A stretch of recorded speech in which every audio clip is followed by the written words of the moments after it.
Hello, friends, and welcome to Bottled and Bond, a discussion of the James Bond movies and lore alongside spirited companions. I am Mike Scott, and I have been watching James Bond movies for nearly 30 years, but I've never really taken a deep dive into the history and lore of this film franchise. So we are going to delve into each of the 25 Eon produced movies. During this episode, we will be sampling and discussing a spirit and/or cocktail that would pair nicely with the movie in question. Today, we will be discussing the second movie in the franchise, 1964's From Russia with Love. So find your cigarette case, prepare your favorite cocktail, shaken not stirred, of course, and leave your hat at the door while we ponder this question. Is this movie the opposite of a sophomore slump? This is episode 002, From Russia with Love.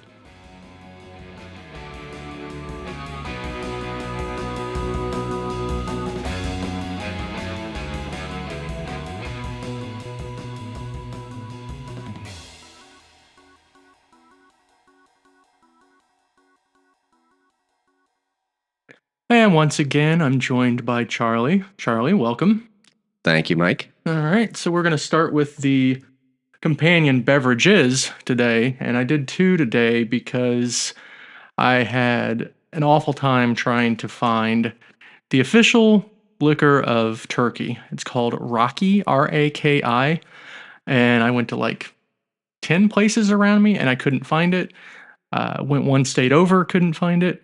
And then I saw that it was like 2 hours the other direction from my house, and I gave up. So, well, surely one of our millions of listeners will know exactly where to get some. I'm and honestly be able to write to you and clue you in on how to get it. I think that the manufacturer was probably just going to send us free ones.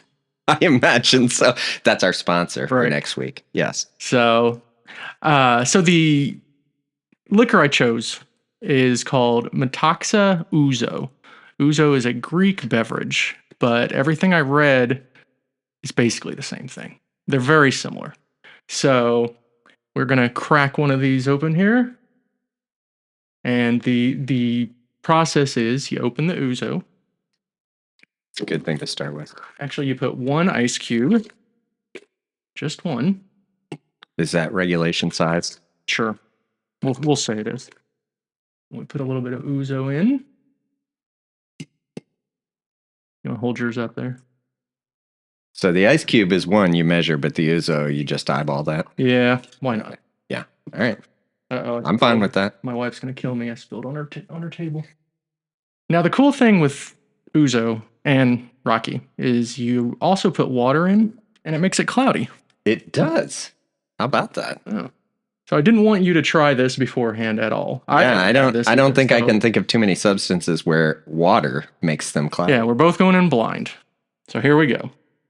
That tastes like a licorice jelly bean. Yeah, it's pretty good. Yeah, I knew you'd love it. Yeah, I know, right? I When other people don't like things, that's usually the sign that I will like them. So I'm going to say I'm not a big fan of that. And a little later, I guess I'll be spending some time on Mike's patio to drink the rest of that bottle. Yeah, there's a lot left. And we'll pour these later, but I also did find something that actually is from Turkey. It's called Efes Pilsener. I know, Charlie, you're not a big fan of Pilsner, so while you're drinking all that Ouzo, drinking all that Ouzo on the patio, I'll just drink these Pilsners. I imagine it's not going to have quite the flavor profile of an IPA or something like that. But the Ouzo's not terrible. That's a ringing endorsement. I just lost the sponsorship. The Taki people are going to be calling you right away. Yeah. All right, let's get started here. So, going to change up the format a little bit. Going to do a few things in different order to kind of have things flow a little better. So the first thing is errors and omissions. I listened to this episode a couple times when I was doing the editing and stuff, and I kept saying for the famous, very opening thing that it was Thank goodness you're addressing this. It was a gun sight. It's most certainly not a gun sight. It's a gun barrel. And you can tell that because of the rifling inside there. Right. Yes. And gun sight really wouldn't make any sense anyway, because that would have like a crosshair. Yeah. I don't know why I kept saying that. We'll just say it was nerves. So that was one error. The other error, I did say that Ian Fleming died before From Russia with Love came out. He actually did live until after From Russia with Love came out, but not long. I think he had written at that point like 14 books, but he did pass away shortly after the second movie. So ballpark. Yeah. It's still in the ballpark. Right. Couple of quick news items. This is a new segment. I figure why not? Let's talk a little about anything James Bond related in the news. First one is death of an actor from the movie Diamonds Are Forever. His name is Bruce Glover. He was one of the two main, stooge villains in that movie. Interesting trivia about him, though, is that he's the father of Crispin Glover. He played George McFly in Back to the Future 1. I was about to ask you that, but I thought, that's stupid. I won't ask. It's funny. If you actually look at Bruce Glover, the guy. Not Danny Glover, though. Not Danny. There's not a resemblance there. But if you look at Bruce Glover in Diamonds Are Forever, you see the family resemblance. Yeah. Wait, what's the name of his character in Diamonds Are Forever? Do you know? That I can't remember. Never mind. All right. Let's just say we'll put that in the omissions for now. Yeah, that's going to be episode 007. Which, yeah. All right. Spoiler alert, breaks my heart that Diamonds Are Forever is episode 007. The other thing that was announced, this was for the Nintendo Switch 2. It was just a little teaser trailer, but they're doing a James Bond video game that's going to be on the Nintendo Switch 2. I didn't read a whole lot about it, but from what I read, it was going to be like an origin story game. Oh, really? I know you're a huge video gamer. Oh yeah, ever since the days of Pong. So yeah, right. So we'll see what that's like. We'll see if it in any way compares to. Maybe it'll be like original 2-dimensional Castle Wolfenstein. Ah, sweet. Hear that? Now kids? that was a game. Hear that, kids? That's relevant video game talk right there. But if you haven't played Wolfenstein, you should. You get to kill Nazis. I mean, what? I know, right? And drink schnapps. Yeah. So, yeah, I don't know anything about this game yet. They really just put a teaser out there, but I will definitely look into it more. When you get your Nintendo Switch 2. Exactly. That we'll see, how many are going to be available when they come out. Well, yeah. All right, so let's start. And now they're going to cost 150 times more than they're supposed to. 150% more. Yeah. Really looking forward to that. Yeah. So let's go into the plot summary for From Russia with Love. At the Spectre training facility on Spectre Island, James Bond is quickly garroted by Grant. The end. Thanks for listening to Bottle and Bond.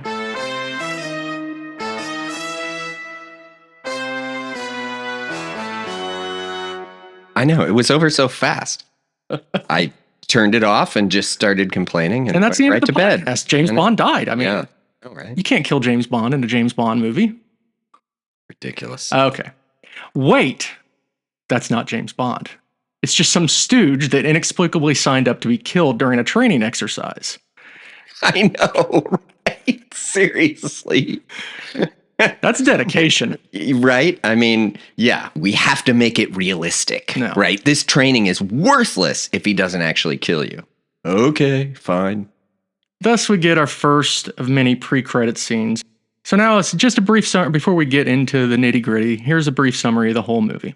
Spectre has decided to play Russia against England by recruiting a Russian cipher clerk named Tatiana Romanova into pretending to defect with a valuable Lecter cipher machine. Her target, James Bond. MI6 knows it's a trap but is interested anyway. Bond is sent to Istanbul, where he works closely with local operative Kerem Bey, who is even more impressive at the arts of slap and tickle than 007 himself.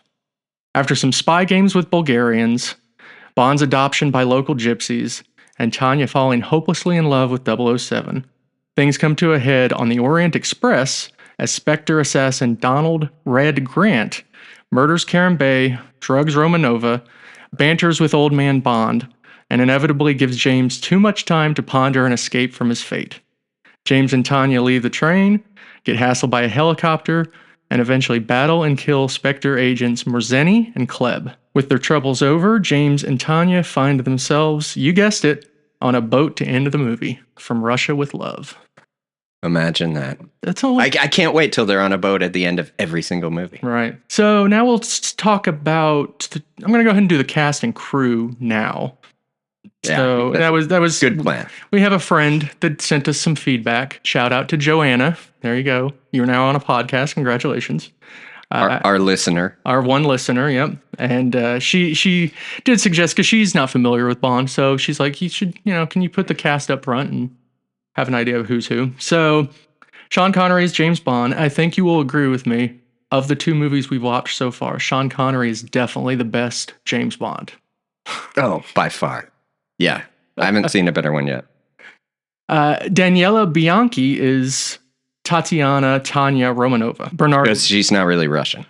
She is not. She is Italian. Oh, okay. Yeah, it sounds Italian. Bernard Lee is M. That's the second of 11 appearances as M. Lois Maxwell is Moneypenny. That's the second of 14 appearances as Moneypenny. Wow. One of my personal favorites, Desmond Llewellyn as Q. He was known as Boothroyd in the first movie, but was not the same actor. This is the first of 17 appearances. Yeah, he's classic. I mean, as a kid, of course, one of my favorite parts of all these movies was when you got to see Q, because you'd see some gadget that he had. Exactly. Chekhov's gadget, because if you see it, it's going to do something. Yes. We got Pedro Armendariz as Ali Karim Bey, Robert Shaw as Donald Red Grant, Lottie Lenya as Rosa Klebb, and Walter Gotell as Morzeni. This is the first of 6 appearances by Walter Gotell, but this is the only appearance he makes as this character. Oh, really? It is. So he shows up as other people. Mm-hmm. But they don't do the soap opera thing where they say the part of is not being played. They do not. Okay. This was directed by Terrence Young. It's the second of the 3 that he directs. Interestingly, though, he does not direct the next one. Okay. The song From Russia with Love, and this is the first movie that actually has a theme song named for the movie, is recorded by Matt Monroe. First time I listened to it, I thought it was Frank Sinatra. The song makes 2 brief appearances in the movie. One when he's with Sylvia Trench. And I did love how they had the song be a part of the thing playing on a radio. Yeah, that was pretty cool. It was written by a guy named Lionel Bart, who had recently created some musical called Oliver. Huh. Movie was released in the United Kingdom October 11th, 1963. It premiered there the night before, but the actual official release was that day. It's released in the US May 27th, 1964. Twice the budget of Dr. No. Dr. No was $1 million to make. This was $2 million to make. Well, I'm guessing Dr. No made a couple dollars. So they it did all right. Convinced him to put out a little more this time. It made $78.9 million worldwide. Adjusted for inflation, that's $718 million, which is the 13th highest grossing Bond movie. Not shabby. Thanks to the James Bond Dossier website for that information. So we'll talk about history with the film. And for me, this is kind of going to be the same thing for a while because I watched all these kind of around the same time. It was like late 90s, early 2000s that I watched it, after a couple of the Brosnans had come out. How about you? Do you remember that? Yes, I don't remember it specifically, but I would have watched it in the 70s/80s. A bit before you saw it. But. Just a bit before, yeah. Yeah. When did you start seeing them in theaters? Did you remember? Obviously, you couldn't see this one in theater. You were okay, when did... I definitely know I saw one where Sean Connery came back. So when did he probably come back? Never Say Never Again, which was in 83 or so. Yeah, so I believe I saw that in a theater. I couldn't tell you for sure before that. Well, I don't think I saw it in a theater. I've seen all those Roger Moores, but I don't know. I might have seen one in the theater before that, but I definitely remember that one in the theater. Okay, so now we are going to get into the movie and do a scene-by-scene breakdown.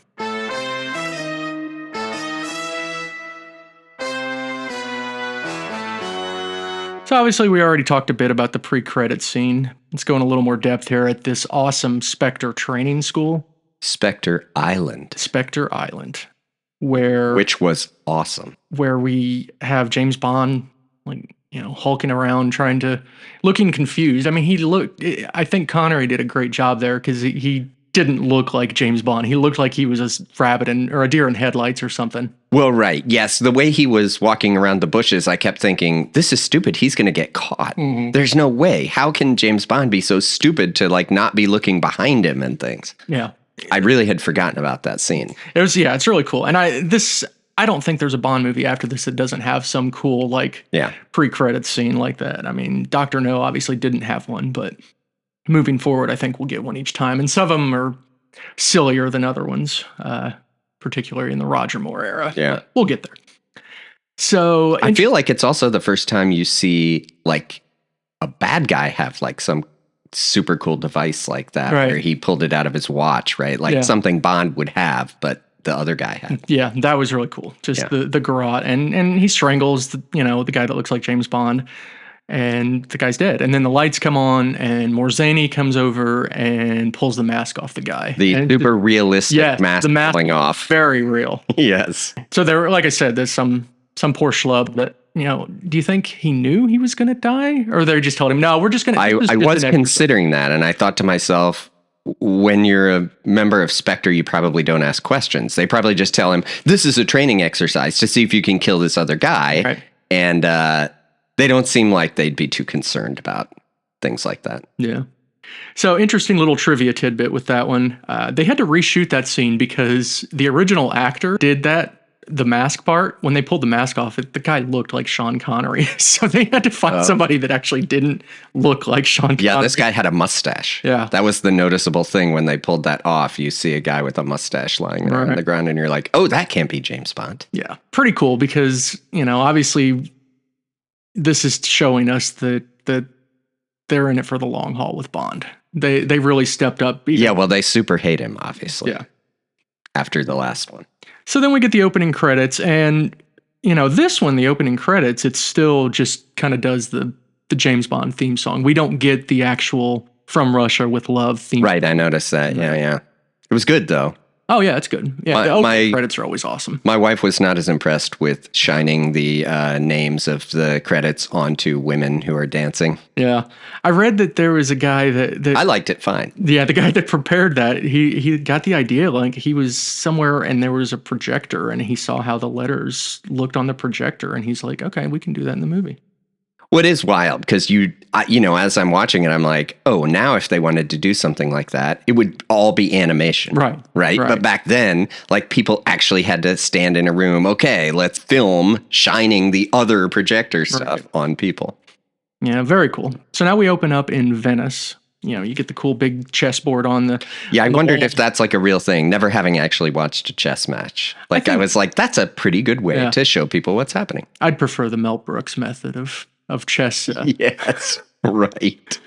With live actors as the chess pieces. Go see History of the World, kids. Yeah. Or only if your parents allow you. That's true. But so this guy Kronstein is playing a chess match, and he gets a glass of water, and on the coaster under the water it says you're summoned immediately, and it's got the little Spectre logo. He ends the match. The other guy quits, and then he goes away. And okay, I did love that room.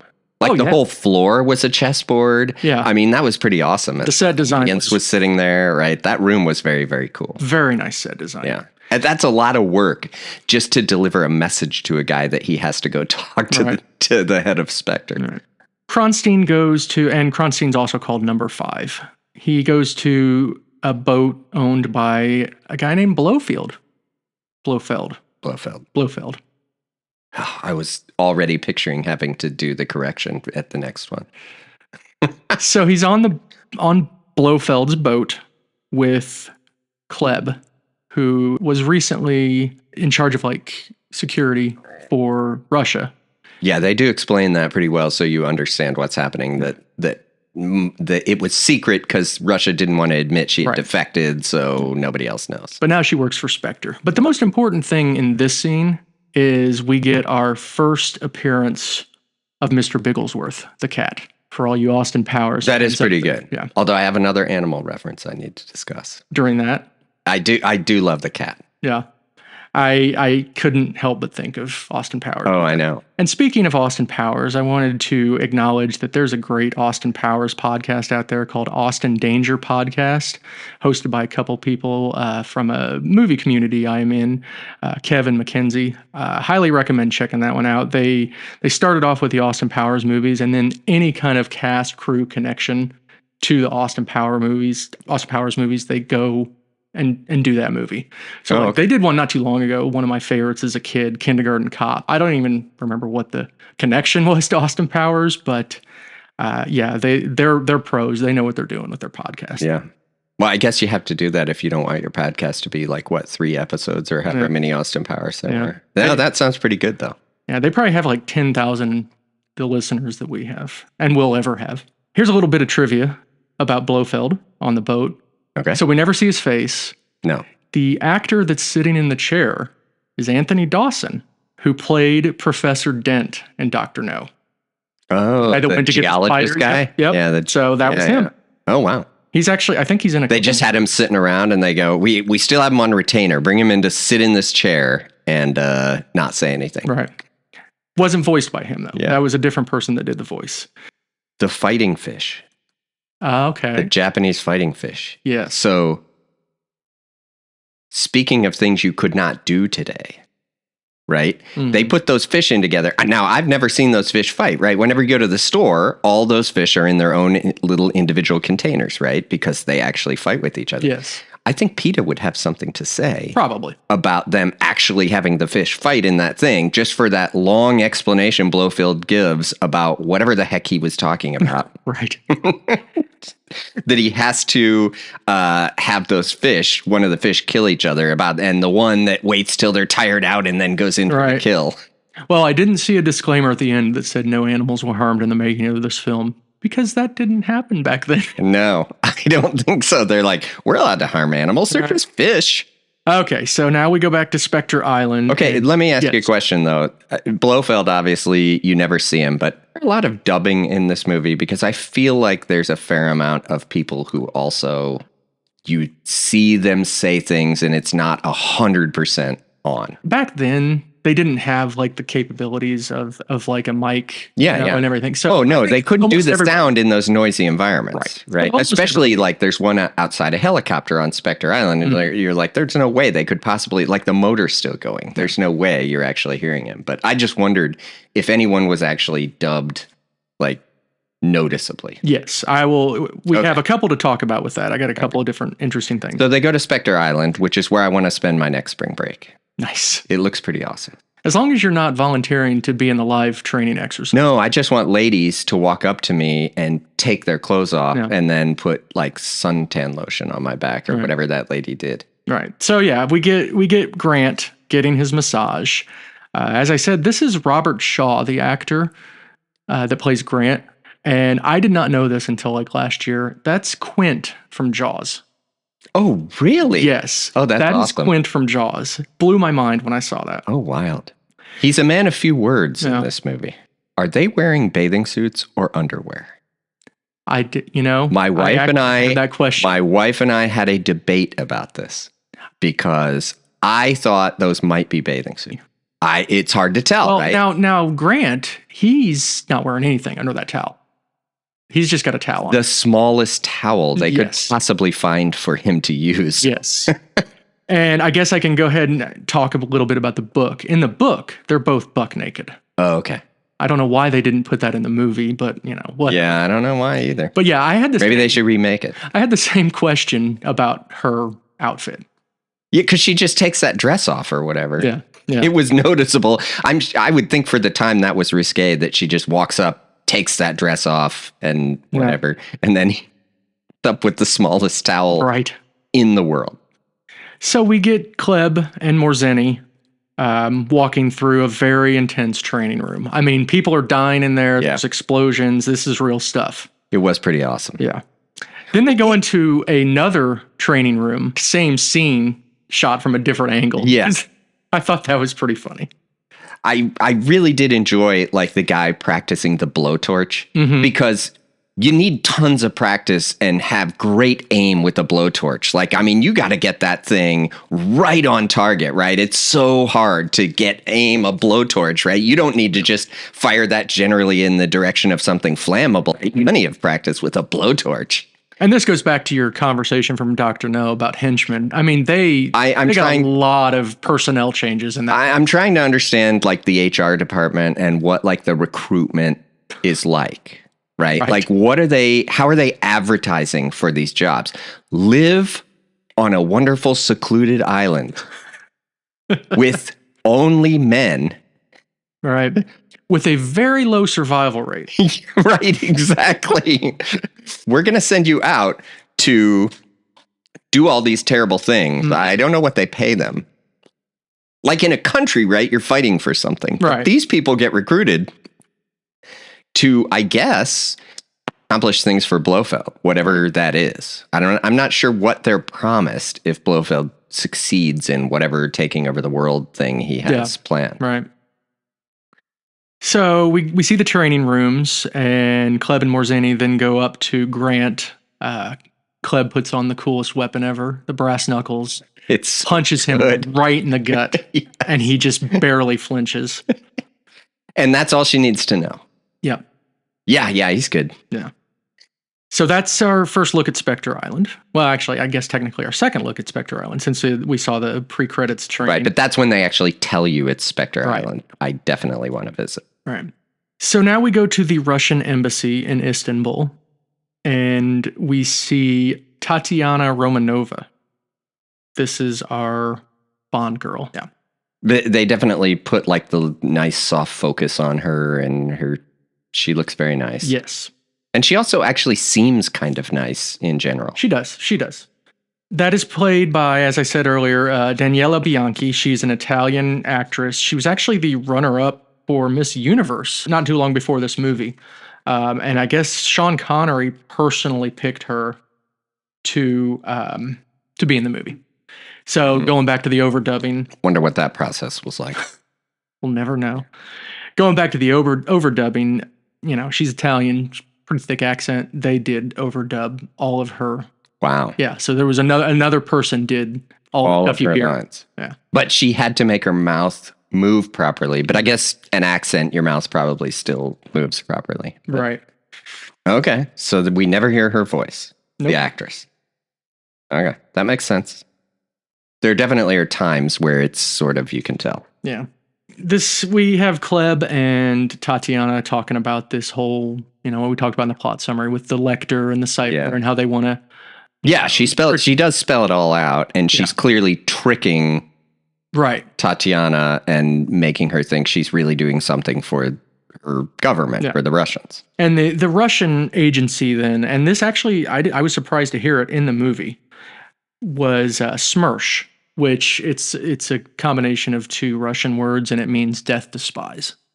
So SMERSH is the Russian, and going back to the books, the first 6 books, Russia was the enemy. So it was SMERSH that they were going up against. But obviously, we're right around the time of the Cuban Missile Crisis. They're trying to cool tensions with Russia. So by the time the movies come around, they invent Spectre for all this stuff. So we don't have to have Russia be the bad guy and everything. Wait, so are you saying in the books he invents Spectre too? In the books he does invent Spectre, but not until Thunderball. So there's 7. Really? So in this book, there is no Spectre trying to play the U.S. and Russia against each other? Yeah, really changed the plot. Yeah, I guess so. The book plot is more SMERSH wants to prove that they can kill somebody in the British Secret Service. So they're luring him in. Specifically targeting Bond. Okay. So the whole time in the movie where they're saying this is clearly a trap, in the book it actually is a trap. Yes, and I will be honest, I was surprised. In the book, M and Bond seem a lot more naive. Yeah. They think it's real more in the book. In the movie, it's clear up front. They're like, yeah, this is definitely a trap. They were a little more trusting. There is no Spectre, so it's all Russia wanting to kill Bond. So Grant is part of SMERSH. Kleb is part of SMERSH. Right. Fascinating. Yeah. Are we supposed to think that Kleb really likes Tatiana? Because there's a lot of sort of uncomfortable interplay there. He does, He makes her turn around, take her jacket off and turn around. I think the hint was when she put her hand on her knee. Yes. It's pretty blatant in the book. Okay. It's obvious in the book. But for a movie, they're in the 1960s. They're like, this is all we're going to get. Yeah, Kleb, in the book, Kleb leaves the room and puts on a nightie and comes and sits on the couch and does a come hither to her. So now we move to a nice little scene by a river with James Bond and returning. What river do you suppose this is? They're in England? It's England, yeah. So I think maybe it's the Thames. When I saw those little boats, I thought, oh, this is probably somewhere exotic, but I guess it was in England. I don't know because he could get to headquarters in no time. Yeah. I mean, one of our 10,000 listeners they may have seen something that would be able to tell us that. That's true. There's probably some trivia in IMDb or something. Yeah. This is where we get to see Sylvia Trench again. who was in Dr. No at the casino and then later playing putt-putt in Bond's shirt. Well, yeah, I mean, and it's her when she makes the comment about him having to leave town last time. Right. And that's where we first hear the actual From Russia with Love song on the boat that's going by. Yeah, that was good. I like that. So then Bond gets a call from Moneypenny. Whoa. Okay. His beeper goes off. That's right. You're right. You must recognize the significance of the beeper going off, which would not have been a thing. And there's a phone in the car, which is a Bentley, by the way. Nice. That was my favorite part of the scene, was that Bentley.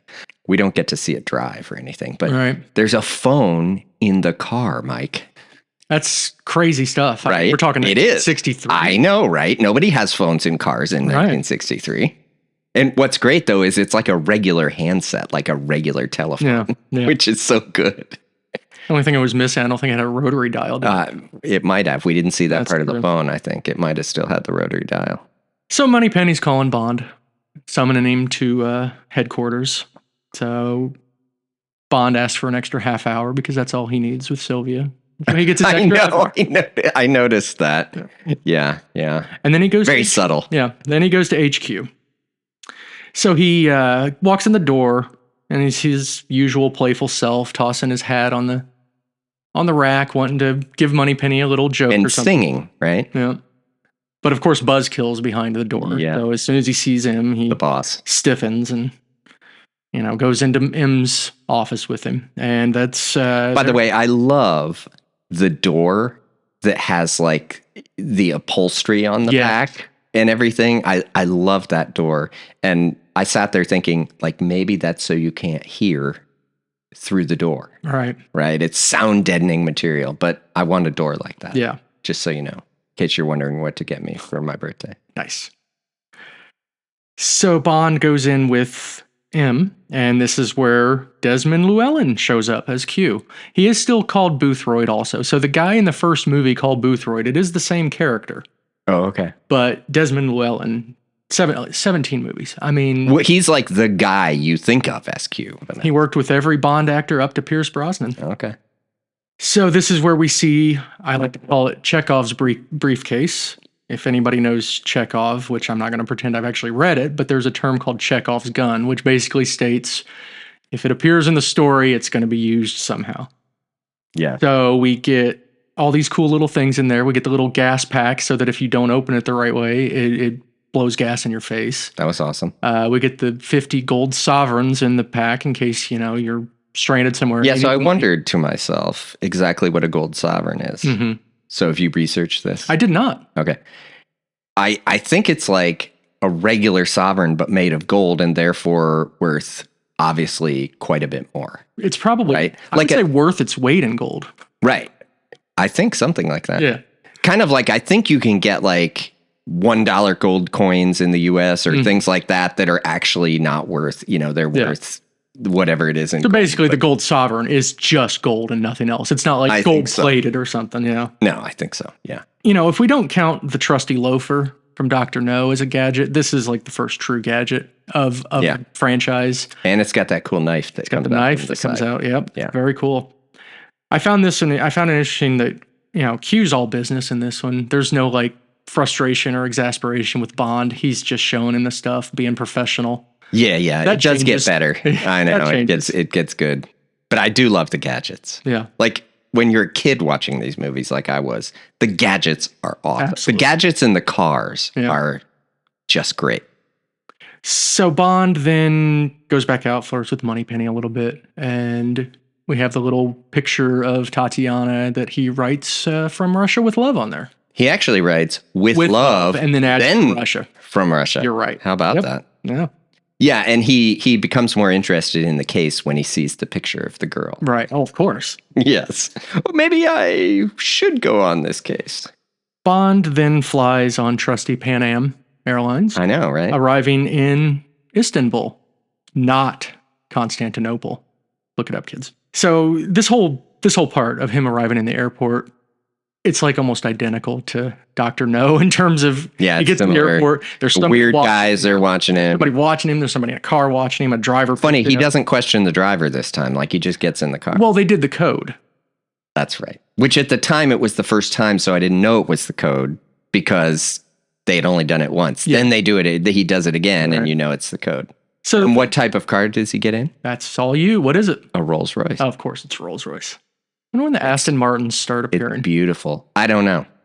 That's a good question. I can't wait. And there's another type of car too, which is one of my favorites of all time in one of the Roger Moores, and we'll discuss it when we get to that movie. Stay tuned. So the drive's uneventful for the most part. They're being followed. They are being followed by a Citroen. Citroen. A French. So they're followed by Bulgarians. And then Grant, who was in the car at the airport, is following the Bulgarians. Yeah. But they arrive at Karim Bey's place. Karim Bey, I'm just going to say it. I love this guy. This character, this actor, everything about this one. He's, I know we're going to do the rankings as we go, but man, I love this guy. Such an awesome sidekick. He's a super friendly guy. He, in a sense, he reminds me of the guy that they visit in that, Indiana Jones visits in Raiders of the Lost Ark. He's very jovial and nice and friendly, and they get along great. And it's like he's visiting an old friend. Right. Karim Bey is played by a Mexican actor named Pedro Armendariz. This guy's story, I want to actually take a little aside and actually talk about him for a little bit because his story is pretty crazy. Maybe we should open those beers before they get warm then. Yeah, that's a good idea. While you're looking it up. Yeah, well, we'll Did you bring a bottle opener? I did. Right. I brought my trusty Mjolnir, Thor's hammer. So like I said, this is Efes Pilsener. It is a Turkish beer. I'm guessing this is going to be pretty light. Probably, but a Pilsner kind of should be. Okay, so let's try this Efes. Cheers. Pretty much what I expected. It's Pilsner. Yeah, it's a Pilsner. It's light. Good. It's refreshing. Fine. Yeah, it's good. I'd put it above such things as Coors. And yes. We just lost our Coors sponsorship. I know. And the Efes sponsorship is not going to be nearly as lucrative, I imagine. Yeah. Okay, so Pedro Armendariz. He was a Mexican actor, like I said. He was actually a pretty big deal in Mexico's golden age of cinema. Oh, okay. He worked with a very famous director named Luis Buñuel, who did a movie called The Exterminating Angel that I've actually seen. You should check that one out. It's actually a really cool movie. I don't remember if he was in it or not. But now, do we hear his actual voice in this movie? I didn't. He was not. Now he did the vocal recording later, like the overdub. But it was. Well, I'm sure. Yeah, just because of sound editing at the time. But that was his voice. I mean, he did a really good job. Yes, I mean the guy, the charisma. Was off the charts. But right. He's like, you meet him and you're like, oh yeah, I'd like to hang out with this guy. Exactly. So here's his backstory, which is unfortunately very sad. He was diagnosed with terminal cancer during the filming of this movie. And it was actually believed to be linked to radiation exposure from filming a movie back in the mid-50s. Oh, wild. Because the movie was filmed near a nuclear test site. Oh. So he knew he was dying when he was doing this movie. And we'll get to it a little later as we go through the movie. But he finished his scenes June 10th, 1963. Mm-hmm. Died June 18th, 1963. Oh my goodness. He actually killed himself. He shot himself in the chest in the hospital. He was at like UCLA. Oh really? And he was in such pain and agony. Wow. He and I read he was good friends with Ernest Hemingway, who had killed himself for the same reason not too long ago. But I love him in this. I love the character. I know he's a bit of a cad, but he's awesome. He's great. He's happy all the time. He has cool ideas, right? He knows everything. Mm-hmm. He's the guy in town who obviously knows how everything works. Right. There are a couple little tidbits also, little pieces of trivia with him. The director, Terrence Young, actually talked to John Ford, pretty famous director, did Stagecoach amongst many other movies, Grapes of Wrath. John Ford told Terrence Young to keep him in the movie. There were scenes where they had to like prop him up during the movie because he was so sick, and he did it, and he wanted so bad to finish it, and he did. I'm glad he did because he's a great part of the movie. Who's he work for? So the way I understood it is that he is actually an MI6. Okay. They never explicitly say. Yeah. You realize he must, obviously he's kind of on the side of not Russia, but you don't know who. He is a Turkish native in the movie, but he is an agent of MI6. I did like how you go in the back of like the shop, the rug shop, and you go behind in the secret door and go to the cool room. Right. So we'll be back to him shortly. They take a brief interlude and they show Grant is now in the car that the Bulgarians were driving, and one of the Bulgarians was tied up in the car. Doesn't look too healthy. No. So Bond then goes to his hotel. Pretty nice. It's a nice looking hotel. Yeah, in the book, it seemed they made it more out to be like a kind of gross hovel. But he checks for bugs. Of course, it's bugged. This whole scene from when he arrives at the hotel to him checking for the bugs, you get the Bond theme song the whole time. I thought that was a nice little touch. Yeah. So we know everybody's spying on everyone. Bond requests that the room be switched. They say, we only have the bridal suite. And, Bond's like, oh, let's take a look. So then we go back to another little brief snippet with Grant. Okay. He doesn't really question that, though. He goes to the bridal suite. He's like, I'm sure this is fine. Yeah, I think he knows that they're all bugged, so he might as well get nicer accommodations. I guess, but yeah. Right. So Bond, we're back to Grant, ditches the car. He actually drops it off at the Russian embassy with the dead Bulgarian. I know, that was pretty good. And this is just to piss off the Russians, right? And that's kind of cool. The story actually is better by them doing it this way in the movie as opposed to the book, where you have Russia, kind of getting duped. So you get a lot more story in the movie because of it. So Grant then gets in a car with Klebb and they drive away. So now we go back to Karam. He's trying to work or something at his desk. Or something. And then his lady friend comes up and tries to seduce him away from the desk, and he really doesn't want to. But he really Yes, just like me, he resists and wants to keep working. Exactly. Yeah. Yes. Yeah. But fortunately, because he does relent, he doesn't get blown up. Okay, but what does he say? Back to the salt mine? Back to the salt mines. This is so difficult. So where his desk was blows up. And so now he's pissed. So Bond comes to visit him. They talk about the bomb. And then Karam... What does Bond say about the bomb? Was your technique too violent? Oh, yeah, because she ran away scared. Yes. Yes.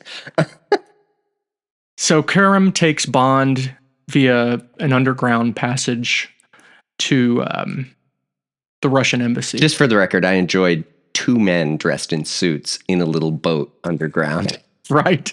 And this is actually, it aligns pretty closely with the book. Okay. They give you a little more detail as to how they, installed the periscope and everything and how long that, I think they do say in the movie that those tunnels had been there for like 1600 years because Constantine built them or something. Right. Yeah. He does say that. They look through the periscope, right? He says we installed they got the Russians out, they installed the periscope. Okay. Have you ever seen the other top end of a periscope? They're pretty big, right? I would assume, yes, from the ones I've seen. So I keep wondering, where is this periscope in the meeting room of the Russians? Don't notice it moving around and looking at them. In the book, I believe they say it's like inside the fireplace. No, sorry. It's in a mouse hole. He's only got one straight sight view. Oh, I thought he moved it when the girl went over to the left and he moved it and then it moved back. No, I think that she was just moving. Karim. But then they can't hear because they went to all that trouble and didn't put even just like a little hole in the periscope they could stick their ear up to hear what they were talking about. Right. But Karim points out each of the Russian officials, and we get a name called Krylenko, who will come up later. Yeah. We get our first. They don't seem to like him. Yeah. So we see Tanya walk in. She's walking around, and we get my first Bond quip of this movie. Well, from this angle, things are shaping up nicely. Yes, I enjoyed that one. So that's it for that scene. They then go to the gypsy camp, and I mean, gypsies, is that I know that they kind of like to prefer to be called Romas now, maybe. I don't know that gypsy is considered necessarily super derogatory. No, they don't, but they don't call people gypsies anymore, but they do. I forget what they call them. I think it's not Roma. gypsy. I think they call them Roma, yeah. Yeah. So if you look closely when they arrive at the gypsy camp, you can see that Karam is actually not the actor Pedro Armendariz. It's a double because of his failing health. He was going and getting treatment at this point. This one wasn't actually filmed on location. They tried to do the gypsy camp scene on location, but they just couldn't get it worked out with like the Turkish government or something. So this was actually shot in a studio on the lot it's called Pinewood Studios in England. Okay, did you notice when they first get there that the guy from the cover of Led Zeppelin 4 walks by with that hay on his back tied to his back? Did you see that? I can picture it now. I know exactly what you're talking about. That's hilarious. It was awesome. Yeah. They go and sit with the leader of the camp, and this guy's pretty cool too. Obviously I like that guy, but yeah, he was a cool dude. That's where we get to see the drink that I tried to find for the Raki, Raki, the national drink of Turkey. So there's going to be a fight scene between two women because why wouldn't there be? So on my notes, I wrote chick fight. By the way, well, that fits with saying gypsy camp, I guess. Yeah. So one of the two women, and they're fighting over the chieftain's son, and the winner, and I guess the one that survives, gets the son. One of the two was an actress that she was actually one of the belly dancers for the opening credits of Dr. No. Oh, really? Yeah. So they had her on retainer, and they're like, we can use her for something else. She's a Jamaican actress. I think it was the older one. Because one of them you can tell is a little younger than the other one. Yeah. Then we get the ambush where Krylenko, who was one of those guys that we saw in the Russian embassy, they all come in and they just start, shooting, killing, beating the crap out of people. But also Blondie was there. Right. So I was trying to figure out exactly who's attacking and what's going on. But yeah. So So the Russians are attacking. There's this really cool book I got. I think I mentioned in the first episode, the James Bond Archives, that there was some like interview snippets in there. And it talks about how Bond was moving above the chaos. Like if you think about it, that kind of makes sense. You see, he's not really. He's acting super calm, like no bullet can hit him, which clearly can't because he's the star of the movie. Right. He's not directly getting into fistfights and stuff. He does things like that flaming wagon that he unties, and it hits like people on both sides. Other than that, he just sort of walks through all the chaos. Yeah, and he takes a couple shots. He saves the chieftain, so that was okay. Cool. Did you notice though? He shoots from the hip. He does not aim.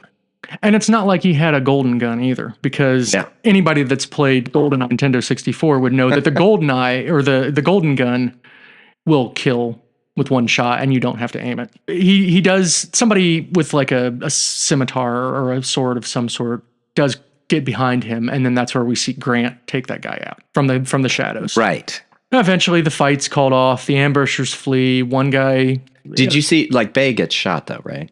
Yes, Bay gets shot, and then he can't. And he clearly takes a blood pack in his hand and puts it on his shirt to open it. And there's like we haven't gotten to the point of like entry wounds in people from bullets and things like that, right? Obviously, when he takes his hand and puts it on his chest or whatever, he breaks open the blood pack. Kudos to my wife for pointing that out. She noticed it as well. Quickly, yeah. Nice. She caught it.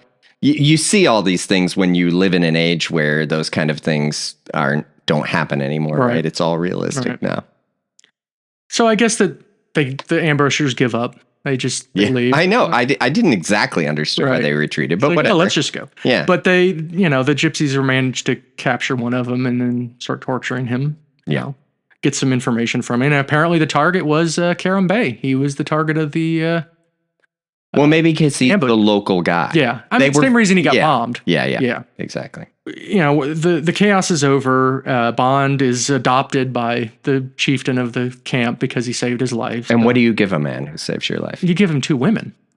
Obviously. Well, you give him a request, and then Bond requests that the two women, the fight be called off. That's true. That's right. Then the chieftain requests the fight be called off, which is kind of noble. But then he says, it's for me to have these two women. Yeah. them fighting each other is not okay. I think it's safe to assume that Bond gets a double slap and tickle that night. They strongly imply it. Yeah. Yeah. So at that point, Bond and Karam decide that they're going to go after Krylenko.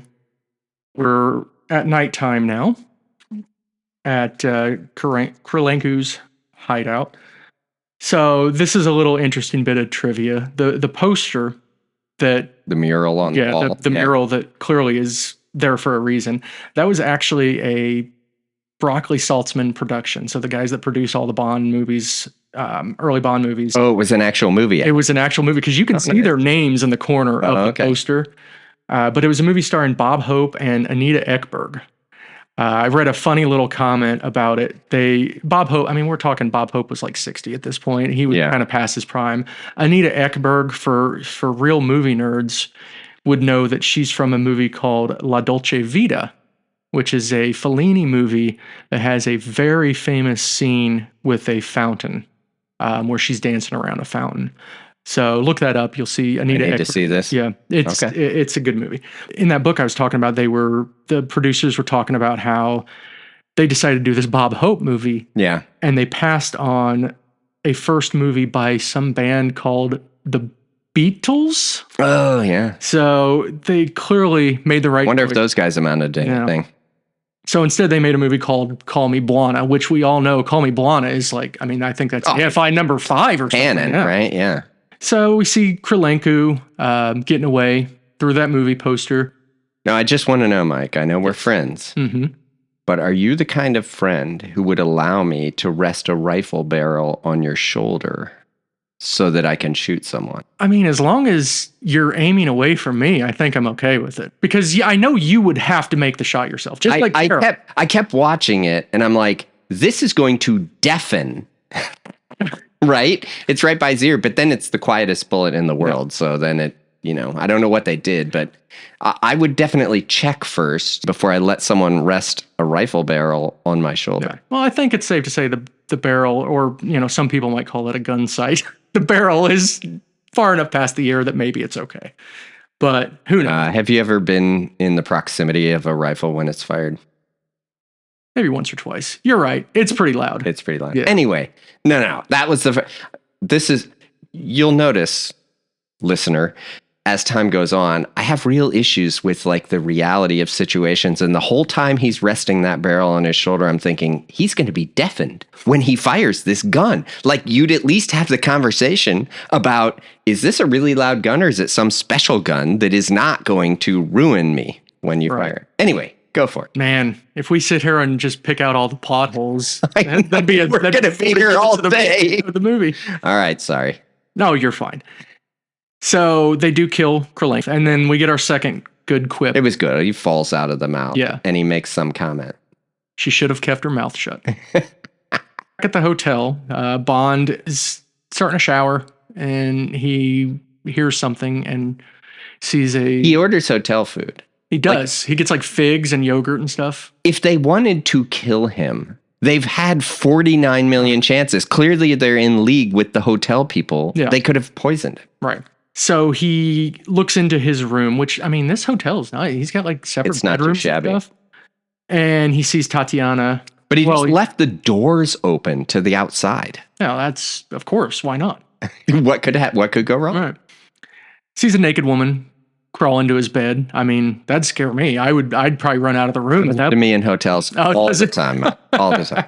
Yeah, constantly. So this is where Bond and Tatiana meet. And, they have their nice little banter and get a little slap and tickle. But the thing about this slap and tickle is that it was actually filmed before a live studio audience. Creepy dudes behind the mirror filming it. And Kleb there with a cigarette too. So it's getting her rocks off or something. It's disturbing. So now they talk about what they're going to do and how they're going to get the Lecter. So this is a lot of deviation from the book. They go to the mosque. Tatiana's going to, Bond and Tatiana are not being seen together. Yeah. So Tatiana goes to the mosque. She has a makeup compact or something. Yeah. And she leaves it in the mosque. And just a little aside, you hear throughout this somebody speaking in English, doing a tour of the mosque.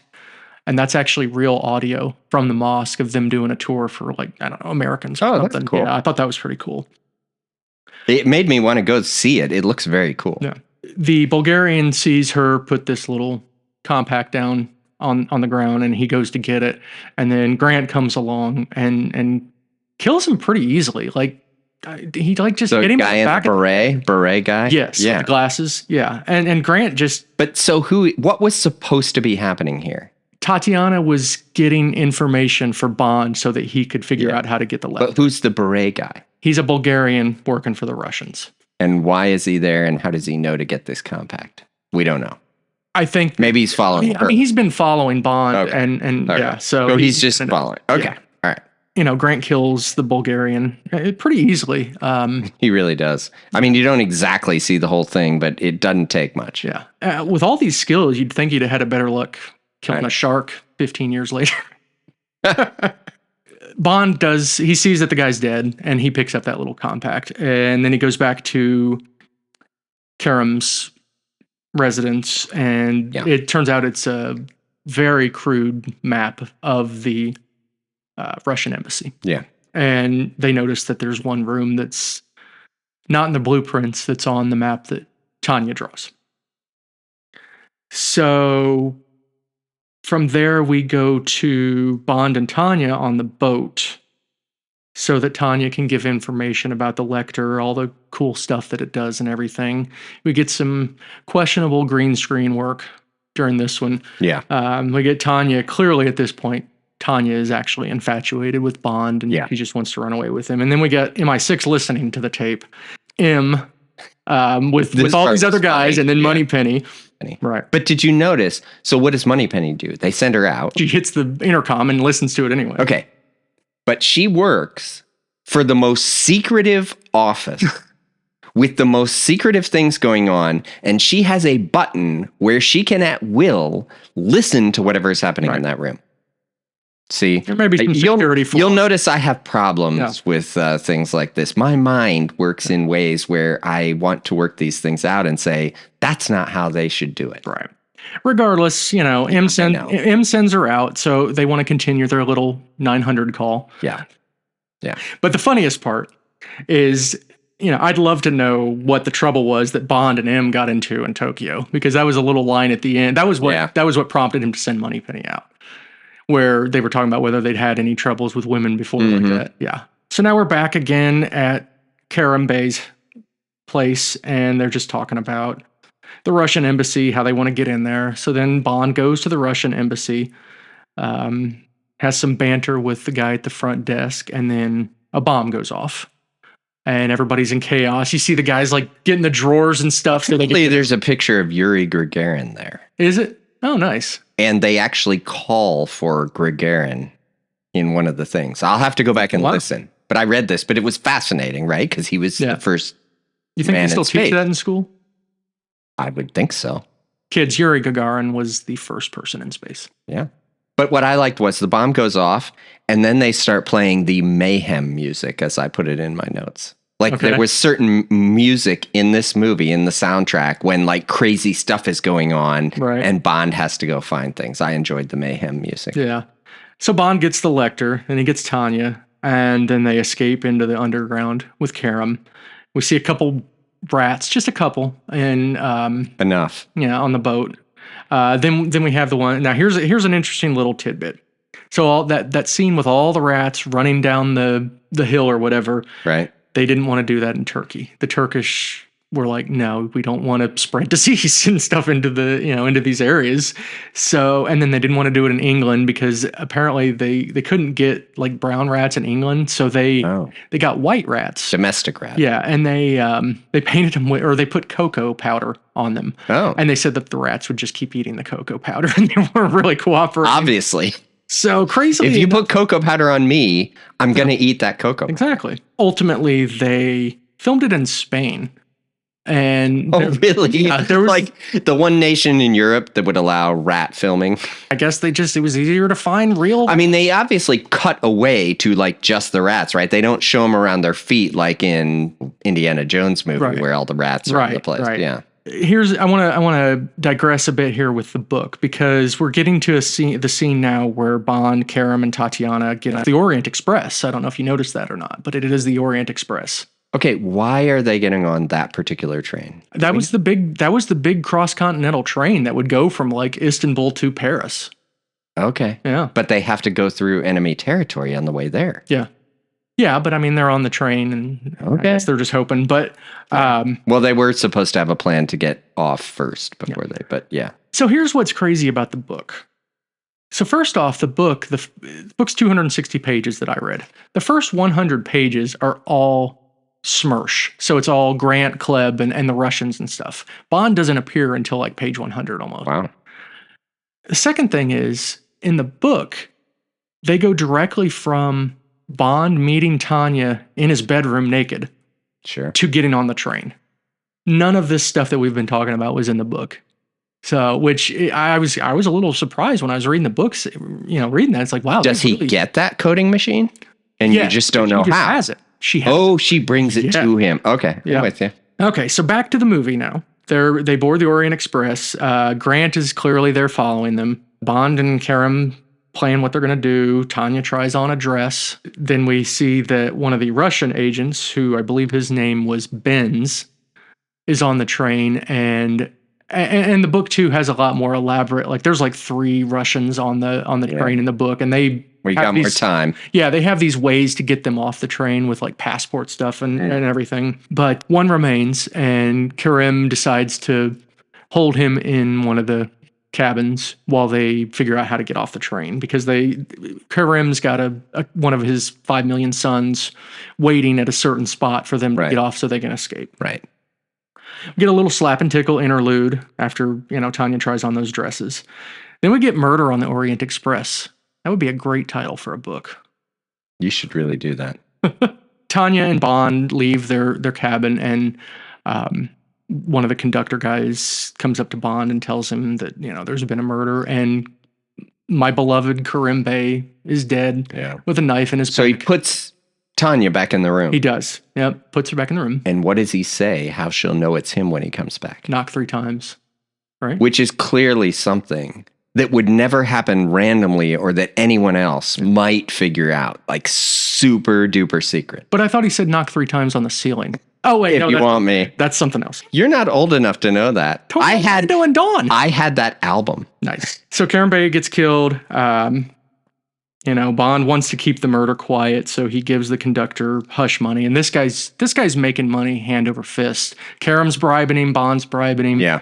I mean, he probably retired from all these bribes. Yeah. So good for him. And now we get one of the questionable scenes in the book, in the movie, where Bond confronts Tanya because he thinks she's in on it at this point. He's pretty pissed that Karim's dead. So we get all slap and no tickle this time. And, even though she's overdubbed, like, I thought that her acting was very good here, where like the fear on her face, she's clearly telling the truth that she knows nothing about Karam dying.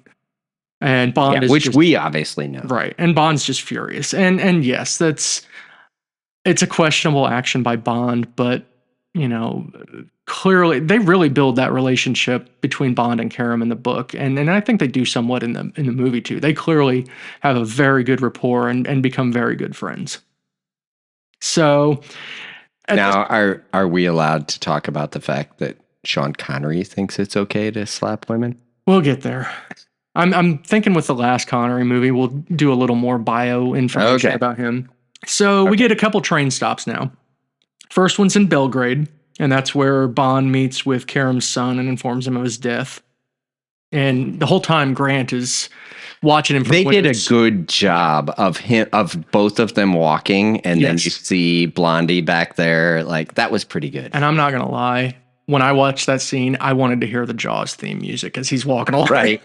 Yeah. No, they did a good job with that. While you see him walking back there, it's very menacing. Yeah. So Bond tells the son to contact MI6 and send an agent to. I forget exactly what it was that the agent was supposed to give to Bond, but basically just to help to figure out how to get out of there. Get out, yeah. So then we stop at Zagreb, which I I forgot to look. Zagreb, I think, is Slovakia or Yugoslavia. Yeah, I was going to say Yugoslavia, which isn't a thing now, but would have been at the time, I think. So Grant meets that British agent. He kills him because he puts his gloves on. Every time he puts on his black gloves, it means he's killing somebody. Yeah, when a dude puts on black gloves to follow you into a building, that's not good. You're going to die. Yeah. So then Grant poses as this British agent, does the same little thing, and that's why they probably did that earlier in the movie with the cigarette with Karam's son. So that you would know when he says that, he's like, oh, he thinks it's the real guy. Yeah. So Bond thinks it's, Yeah. Again, with the book, though, Bond seemed so much more naive. He believed he didn't have any distrust of this guy at all. Oh. I think maybe... Yeah, you see for a second in the movie he has distrust. Yeah. Old man. Right. So they're back on the train and moving. And for the second straight movie, we get a civilized dinner with the main villain. Bond didn't know it at the time, obviously, with this one. But Tanya gets drugged during this. Okay, what kills me is Bond sees him drug her, but he doesn't stop it at the time. Right. Like, he's willing to play it out to see what's happening. Yeah. He pretends to spill her drink, and then I don't know how you missed that. But what's great is when they go back to the room, he accepts his explanation that their escape route can only be one person, and Bond's like, oh, okay. Yeah. Well, clearly you had to drug her then. We'll leave her behind. Right. I did find it funny that Connery's facial expression when he ordered the red Chianti with the fish. Yes, because you don't that was good. Apparently. No. Dude, you have white wine with fish and chicken. Red wine is for like beef and red meat. Yeah, not a wine guy. Sorry. I know. But you have to know these rules. So we're in the train car with Bond and Grant, and obviously, Grant, at this point, this is our favorite, thing for James Bond movies. The villain reveals his entire plan, threatens to kill Bond a bunch of times without actually doing it. And, this gives Bond time to formulate how to what's great is he explains the entire thing. Yeah. He goes in depth through all of it. But now we get Chekhov's briefcase coming into play. Oh, yeah. So you can see it coming a mile away, and it's so awesome. You're like, oh, you're going to regret this, Red. But what I didn't think about was that a lot of the stuff, it wasn't actually Bond's briefcase. It was the other agents. Right. Because Bond... But they obviously had the same briefcase, I guess. Yeah. So after Bond shows him the sovereigns, he gets the sovereigns, and then... he says, well, they're the same case, so they're probably in that one too. So Bond flips the switches the right way, and Grant gets smoke in his face, and Bond is given the time to put him down. What's funny though, in the book, Bond actually gets shot in the chest by Grant, but he has a cigarette case there, and so that saves his life. I will say, so the fight scene between the two of them in the train car, I did really enjoy that. It was much better than like the fight scene in Dr. No. Like the fight scene in Dr. No with the guy, the driver, was like not very good. It was very fake and all that. This fight scene in that super confined space looked very good and was a great fight scene in that train car. You can just imagine yourself getting battered around in that small train room. Both of the actors did almost that entire fight scene, and I think that was one of the things that made it was so close cool. up. Yeah, I mean, you'd almost have to, but that was a good fight scene. I think the one where Bond actually gets thrown into the other room and up against the wall, I think that might have been a stuntman, but for the most part, it was those two guys going at it. So that was really cool. That was a good fight scene. Yeah. So Grant's dead. Bond is getting Tanya because obviously she's been drugged. I mean, he could have been a little more sympathetic there. It's not like she could help it. I mean, twice he says, I'm just going to leave you. Yeah, I know. But they do eventually get off the train. They hijack a flower. When he said he was going to leave her, though, I took that as like trying to wake her up just and get her alert, right? Yeah. I mean, I think he obviously didn't leave her, so, Right. So they hijacked this flower truck, and this guy was supposed to be picking up Grant, obviously. So where are they when this is happening? Do you know? I would say, I think it's like somewhere in Greece, I think. I'll have to check that. We'll I think they're north of that. Okay, we'll answer that on the on the errors and omissions for the next episode. But I did notice it was a Chevy truck. Yeah. That flower truck. Okay. That he puts her in the back of and everything. This is why you're on here. I mean, that car, the car stuff, yeah. I was very interested to see what kind of truck it was and thinking about, are they in like some country that would actually have a Chevy? So then we get this little scene with the helicopter. And they have grenades. Right. If they had a machine gun, we wouldn't be having this conversation. Yeah. But apparently that was obviously it was pretty elaborate to film because they had to time those grenades to hit that truck without actually hitting the truck. So that was pretty cool. So a little back and forth on that. Bond uses the final thing from his briefcase, the gun, where he shoots the guy in the arm while he's holding a grenade and it blows up. And that was a cool little prop helicopter. Yeah. Okay. Did you notice he was running up and over hills and all hill and dale? And then he blows up the helicopter, and the helicopter is 10 feet from the truck. Yes. He walks right up, and the helicopter right there. It's obviously easier to film the scene that way, but this is why I have issues, Mike. Yeah. So the helicopter's done. So now they want to get on the boat that was prepared for them. And I don't know, another thing my wife pointed out, where did Bond get that captain's cap? Did you notice that? All of a sudden, and he put it on? My wife pointed out the same thing. She's like, do you have to wear a captain's hat when you're captaining a boat? Like maybe the captain's hat sits in the boat so that whoever captains this boat is going to have a hat to put on. Yeah. Here's where we'll have to go back and check, because I thought to myself, maybe he took it from the truck guy because he wanted to look like the truck guy when the helicopter was flying over, because he took that guy in the truck and he was hoping that people would think it was the truck guy when they were driving along. So go back and fact check that. We'll look into it. Yeah. We get a little brief interlude with Blofeld, Klebb, and Kronstein. Obviously, the plan failed, and it's implied that Klebb was the reason that it failed. So Morzani comes up behind him, puts out his little poisoned boot knife. After Blofeld hits the "I need someone killed" button. Yes. To summon somebody. Summons Morzani, right. Morzani's doing a lot of work in the end of this movie. Yeah. It looks like they're going to kill Klebb. And then, Blofeld talks about how we don't tolerate failure, And then Morzani stabs Kronstein, and Kronstein just dies from the poison. Because in an office like that, you clearly need a hidden weapon in your shoe to stab a guy. But clearly there's poison, and they do this so that they can later do the same thing, and you'll realize that there's poison on that blade. Oh, spoiler alert. Yeah. So now we get a boat chase with Morzani. He got to Bond quickly. That boat must have been like right there. Blofeld's boat? Blofeld? How'd they get there so quick? So that whole boat chase was shot in Scotland. Apparently they were miserable during that. So the boat's going along, and this is not the worst shot. There's apparently no wind to blow people's hair or blow that hat off his head when they're going like 1,000,000 miles an hour. So they're shooting at him and stuff, and then you got all these fuel barrels, and they shoot at the fuel barrels. So Bond kicks them all off there, and they're all in the water, and then he puts his hands up to surrender, and then all of a sudden he gets the flare gun. It's got a specific name. I forget what it was called, but it's a flare gun.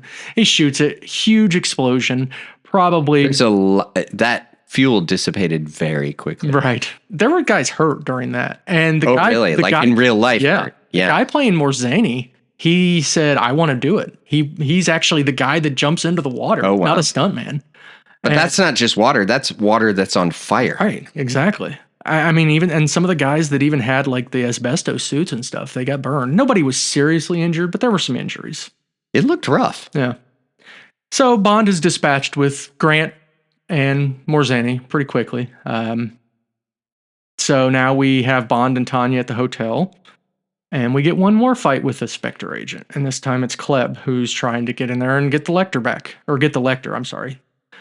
And this is where, we really... Did you notice that he just says, come in, and she just walks right in the room like the door was unlocked? Well, he even said, like, oh, we're in the clear now, when he's talking on the phone. Yeah. It's like, well, that's the most naive Bond was in the movie. As far as you know.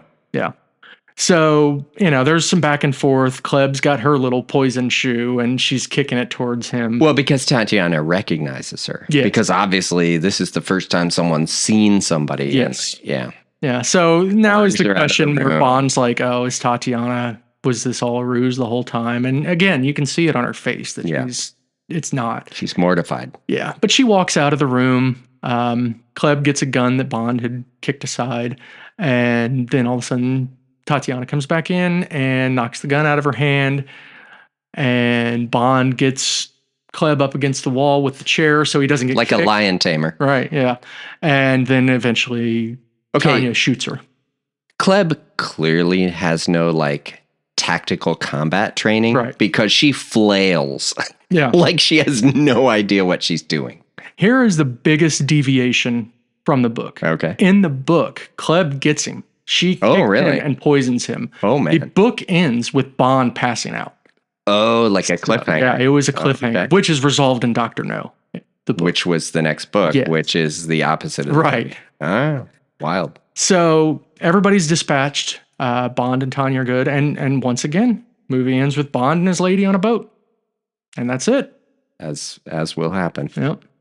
So I went through most of the trivia stuff already. Most of it was based on the book. Mm-hmm. And then obviously talking a bit about, some of the actor that played Karen Bay and things like that. One other item that I read in that James Bond archive book, there was an additional scene with the Bulgarian agent chasing Bond. And they kind of just wanted to show that how Bond was able to evade them and stuff. So Bond handbrakes his car and causes a collision, and they kind of fight about it. Oh, he was driving at the time. Yes. That would have been good because I would have gotten to see what he drove. Well, here's the thing. The scene was placed in the movie in such a manner that it was screened before release with friends and family and stuff. And it took a young kid to point out that the Bulgarian in that scene had died in the mosque much earlier in the movie. He was the guy with the beret on. Yes. Oh, that's funny. And it took a kid to find it. So I thought that was pretty funny.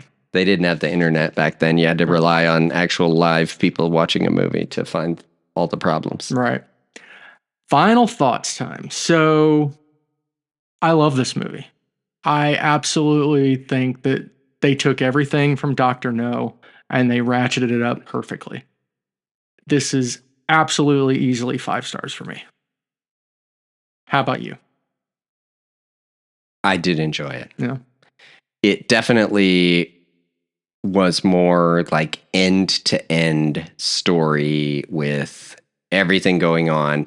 It is interesting because it had less of these sort of tropes that you come to think of that they make fun of with Austin Powers with the big building with the nuclear power and all that crazy stuff. This is just spies it's a cool fighting each other. Yeah, exactly. Yeah, they're not trying to take over the world. I think in that sense it's good. It's just these spies fighting each other and you get some gadgets in there. So yeah, I think that's good. It takes what they did in Dr. No and builds on it in a good way they put some gadgets in there. And I think it's good. All the actors were very good. I really liked Karim Bey. He was good. I thought everybody did a good job. So yeah. What's your rating? So 5 stars. 5 stars. So far, our 2 movie rating is number 1, Russia with Love, and number 2, Dr. No. And number 5, Kronstein. Oh, wait. Okay. So we got the movie rankings, obviously. The Bond girl rankings. Tatiana Romanova. She's my favorite so far. Because you got her, you got Honey Rider, and you got Sylvia Trench. I think Sylvia Trench counts. I think she's had enough screen time over the 2. Well, the thing about Tatiana is she has a real part in the movie. She is getting duped and doesn't realize it. And then she does realize it. And then she actually plays a part in the very end, obviously, and coming back in the room and fighting Klebs. It was good. So I thought she was actually a more realized character. Yes. And so I thought she was good. So we agree on those 2. Villain ranking. So we got Grant and Kleb from this one, and then Dr. No from the first one. I really wouldn't count Professor Dent. He was too minor.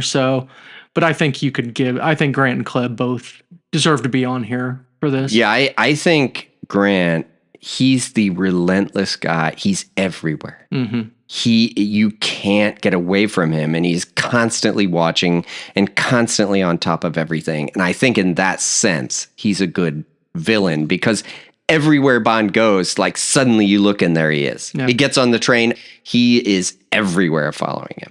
And, Dr. No just came off as kind of like a reject. That he just, an unhappy person. Yes. Who got $1 million to build his underground thing. Right. So I would say Grant and then Kleb, because Kleb's pretty awesome. I mean, a high up female villain like that back then, putting the moves on Tatiana at one point, and the brass knuckles with Grant. I think she would be. Well, the funny thing is, she was Russian, and there was probably actually in Russia at the time, there was probably less to having Russian women work and being successful like that than there would have been necessarily in the West. Yeah. But yeah, she's pretty tough. I did read that actress was quite beloved on set too. She was really nice lady. Oh, really? That's interesting. Because she's obviously so hardcore. Right. So we would agree then it would be at this point in our watching Grant, Kleb, Dr. No. Yeah, I think so. Okay. Sidekick ranking. So for this one, we got Karen Bay, and then we got Quarrel and Felix Leiter. I mean, Karen Bay is awesome. He's like a dude you want to hang out with. Yeah. Yeah. And the only reason I put Leiter on here is because he's going to be around a lot more. Is. But I really liked Quarrel too. Yeah. He was good. Yes. So now we got the quips. So I have 2 quips from Dr. No, 2 quips from Russia with Love. From Dr. No, I think they were on their way to a funeral when the car goes off the cliff. That was a good one. You've had your 6. Yeah. I love. And then from this one, well, from this angle, things are shaping up nicely. Not bad. And then she should have kept her mouth shut. Yeah. I think those were the 2 best from this one. But I put them in that order. I honestly think that that's the only thing that Dr. No had better than From Russia with Love. Those were better. Yeah. Yeah. Our current Bond in a boat count is 2. So we're 2 for 2.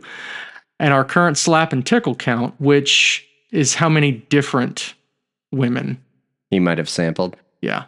So I originally put 5 because you got Sylvia, Miss Tarot, and Honey from the first one. Mm-hmm. And then you got Tanya. But there's 2. There's the 2 gypsy girls. So I think you got to say 6. Yeah. So he's up to 6. I think so. So good for him. And that's it. That's those. I guess if you're putting your life on the line. Yeah. Every single time. Well, that'll do it. Thanks once again for joining me, Charlie. Yeah, it was a good time. We'll talk again. Sounds good. Thank you. We hope you enjoyed this episode of Bottled in Bond. If you'd like to send us a message, you can do so at bottledinbondpod@gmail.com. Until your next briefing, pour yourself a drink, light a smoke, and find yourself a spirited companion. Goodbye.